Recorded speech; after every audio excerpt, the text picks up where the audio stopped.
Okay, Mar, dito din sa sa area ng Eagle Broadcasting Corporation at doon sa mga kalapit na lugar, iba't iba na 'yung naririnig natin. Meron ng sirena, meron na ding sabi nga bell na hudyat na parang may nangyayari na. At sa area naman ng MRT Guadalupe ay nandoon si Gerald Tagbo. Babalikan natin mamaya si Mar. Gerald? Yes, Weng, nagsisimula na nga yung quick drill at yung naririnig na nga sa video, sa live feed nga natin ay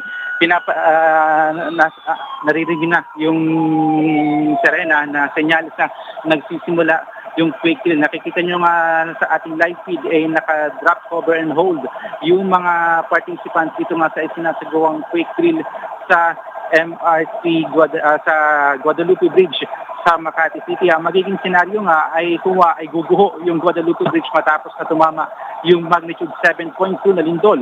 Makikita kung paano yung magiging pagtugon ng mga responders dito nga matapos na tumama ang malakas na paglindol. Particular din sa magiging senaryo nga dito ay yung may mga ilang sasakyan na naguhuan ng debris o nabagsakan ng debris at ipapakita rin dito yung simulation, yung pagsagip, yun naman sa mga biktimang nahulog sa Ilog Pasig bunsod ng paglindol. 1 minuto rin na titigil yung pagbiyahe ng MRT kasabay ng ginagawa ngayong quick drill. At yan nga, Weng, nakikita nyo sa ating feed ay pansamantala muna na tumigil yung daloy ng trapiko dito nga sa may pa-northbound ng EDSA Guadalupe.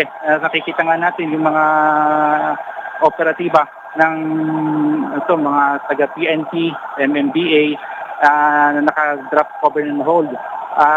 Ito, sinisimula na binuksan na muli sa daloy ng trapiko itong bahagi ng Guadalupe Bridge.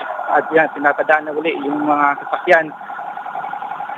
Maya nga, Weng, nakikita nga natin yung pagtugon nga naman ng mga responders dito nga sa mga props na inihanda ng mga otoridad. Kuha nga dito ay may mga debris na nahulog na nabagsakan yung mga biktima. Ito, susubukan nga na lang natin na ma-zoom in ng ating cameraman na makikita natin kung ano yung magiging pagtugon, yung pagresponde ng mga otoridad sa ganitong senaryo. At yan muna yung pinakahuling kaganapan dito sa Guadalupe. Back to you, Weng. Okay, si Gerald Tagbo po ang nakatutok dyan sa bahagi ng MRT sa Guadalupe Bridge sa Makati. Pero yun nga, may senaryo, mga 30-seconder na pagyanig na susunda ng mga aftershock, and this is devastating.